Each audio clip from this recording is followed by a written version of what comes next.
ready? Dumating na rin yung hydrogel na in-order natin galing Shopee from China. So, ang hydrogel ay hindi siya, ano lang siya, parang plastic lang siya. Very thin plastic lang siya.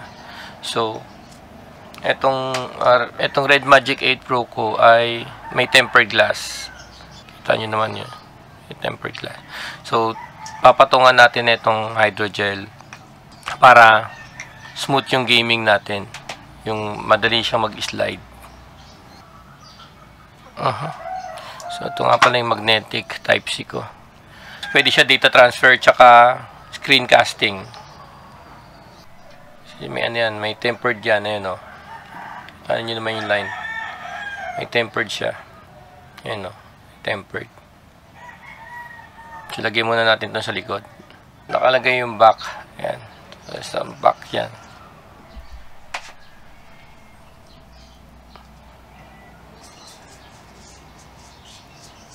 Much metal, lagyan natin ng tape. Make sure ipantayin nyo. Ito. Tapos, may kasama na pala siyang squeegee. Yan.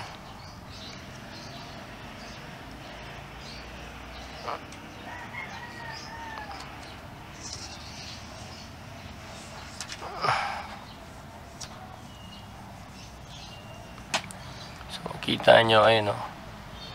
May mga bubbles siya. Pero mawawala daw yan after ilang days. Ayan o. So, mawawala yan after ilang days.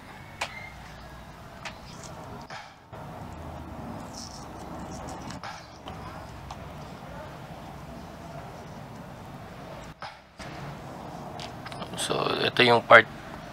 Itong gagamitin nyo yung may cloth part.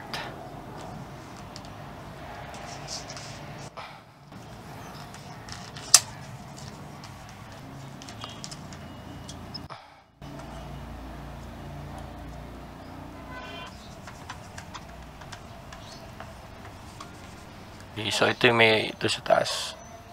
Ipilang natin siya. So naging ano na siya, parang glossy na siya.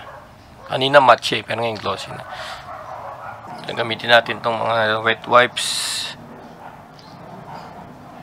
So bakit ko nga pala dinlagyan ng hydrogel? Kasi since na lumabas na yung collaboration ng Mikasa ng Attack on Titan sa ML, doon ako mag-start na pag-aralan si Fanny. So, sabi ko kasi dati, pag-aralan ko si Fanny pag meron ng Mikasa na skin at lumabas na nga. So, pinag-aaralan ko na ngayon si Fanny. So, kailangan natin mabilis yung mag-slide yung thumb natin. Gamitin natin to para sure na walang dust. So, very crucial na kailangan wala siyang dust, wala siyang alikabok. So, wala kayong ganito, any tape na lang. At kailangan nakapatay yung CP nyo para makita nyo yung dust or alikabok. Back part. Yan na siya. Okay na siya. Double check. Okay. So, double check nyo muna. Yan o. Double check nyo ulit. Sure na walang dust.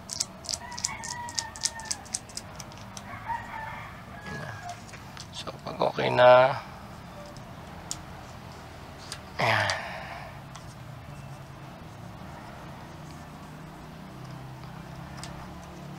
First install ito. Okay naman. So, double check muna natin yung ilalim. Mamaya may mga dust na naman sa ilalim. Ayun, meron nga. Double check. Line na lang natin siya.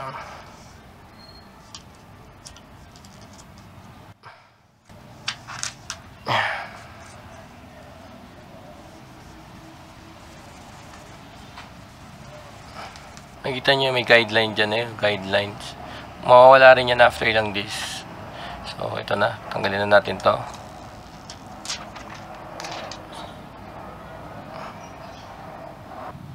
At smooth naman siya, ayun o.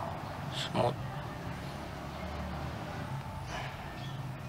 At tingnan natin kung gagana yung biometrics. Dapat mabilis gumana yung biometrics yan. Okay. Okay. Sa left ko. Okay. Okay. So, masasabi ko, pwedeng patungan ng hydrogel itong tempered glass. Kasi, yan o. Biometrics. Gumana yung biometrics eh. Yan o. Mabilis. Oh. So, pwede pa lang patungan ng hydrogel ang tempered glass. So, okay naman yung pag-install natin. Wala akong nakitang bubbles. Yan o. Walang mga bubbles yan o. Yung mga air bubbles, wala. So, ayoko lang dito yan o. Ito yung pinaka-ayoko lang dito, yung camera hole. Bakit ko nga pala ginawa yung hydrogel ipapatong natin sa tempered glass? Kasi alam naman natin na yung hydrogel ay hindi niya kayang i-protect ang screen natin. Kasi ano lang yan, very thin film lang siya. Hindi niya kayang i-protect yung screen natin sa mga drops. So, pag tempered glass kasi, kayang i-protect yung phone natin sa mga biglang sudden drops na ganun. Ang ginawa natin ay double purpose. Kaya niyang i-protect yung screen natin sa mga drops. Kasi may tempered glass. At the same time, may automatic heal yung mga scratches niya. At smooth naman siya na gawa ng hydrogel. So, yun.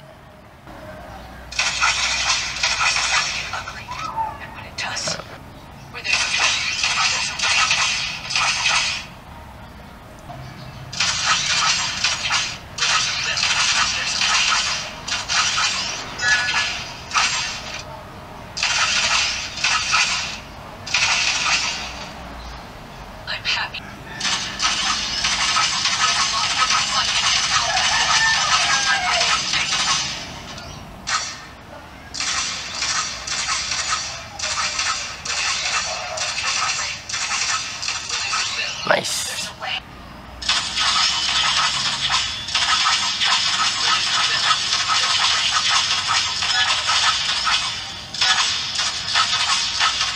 Diba? Responsive yung cable niya. So, yun. As you can see, gumagana siya. Very responsive siya. So, if tulad ko kayo na mapasmado yung kamay or wet thumb ka, mas suggest ko na lagyan nyo yung thumb nyo ng konting pulbo. So, magiging sobrang smooth na siya.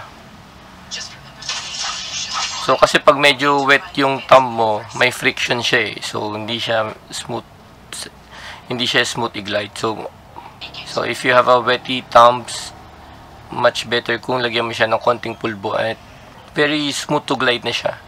So, yun. Kita nyo naman. Kasi pag funny ka kasi, di ba, very responsive dapat yung pag-cable mo, pag-execute mo ng cable. So this proves na okay yung tempered glass, papatungan mo ng hydrogel. Since clear to na hydrogel, makikita nyo pa rin may fingerprint siya. Pero smooth talaga siya. Pwede ang hydrogel ipatong nyo sa tempered glass. Pero make sure yung hydrogel na bibili nyo ay manipis talaga. Ultra thin hydrogel film. So, diyan ko siya binili. Basta ultra thin, pwedeng ipatong yung hydrogel sa tempered glass. So, ayun lang para sa video na to. At kung may natutunan ko sa video na to, ay click mo na yung like button. At kung hindi ka pa nakapag-subscribe, please do subscribe for more DIY tutorial just like this one and other key mapping tutorial, gaming tutorial, and reviews and other contents. So that's all, and see you in my next video. Get ready.